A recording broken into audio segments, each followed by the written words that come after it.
So I traveled back in time to gain insight into the future. I use mathematics, supercomputers, and the tree of life to understand how biodiversity evolves. This is an artistic representation of a tree of life. We're going to zoom in the tree of birds. This is a more scientific representation of it, so-called a phylogenetic tree. The ancestor of all birds is in the center. Time runs from the center to the outside. Same representation, just a little bit bigger. Those are the type of trees that I work with. This is the phylogenetic tree of almost all currently existing bird species.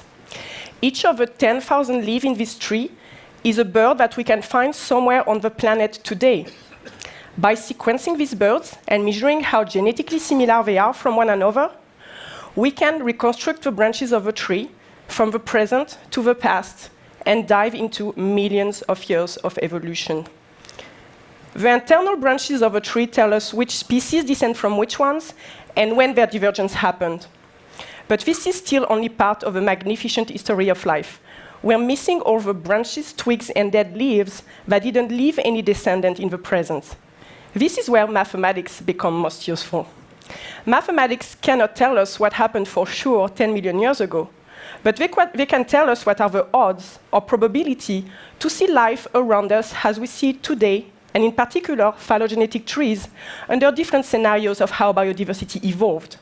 So if we can compute these probabilities, then we can know which scenarios are the most likely. This, for example, is the most likely scenario of how the number of species of different groups of whales and dolphins varied from 35 million years ago to the present.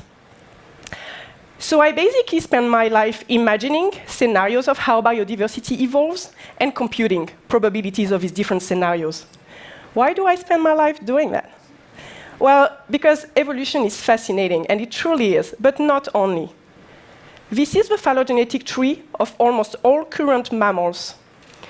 We, humans, are one of the tiny leaves among the 5,000 mammalian species, one of the estimated 2 to 10 million species on the planet. If we fit the history of life on a 12-hour clock, we appeared in the last couple of seconds. Yet, during this last couple of seconds, we managed to dramatically impact the rest of the tree of life. We are creating our own area, the Anthropocene, called after us, Anthropos. If all the species that are endangered today go extinct, we're going to live the 6th mass extinction event, after the 5 that life has already experienced. Our impact on the planet is going to be bigger than that of the asteroid, which hit the Earth 65 million years ago and precipitated the extinction of 3/4 of the species, including most dinosaurs. This is not only problematic for biodiversity itself, it's problematic for us. We need biodiversity for food. We need the fish we eat. We need the fish that these fish eat, and all the species that make up the ecosystem suitable to their existence. We need tropical forests and planktonic species that store carbon during photosynthesis and regulate our climate. And we need biodiversity simply because we love it. A famous evolutionary biologist, Theodoros Dobzhansky, once said, "Nothing in biology makes sense except in the light of evolution." If we want to face what is ahead of us, if we want to preserve biodiversity on our planet and make predictions about its response to current global changes, we need to look into the past and understand how it evolved.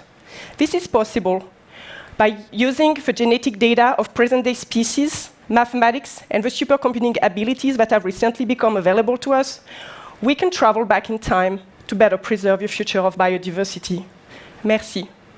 Thank you.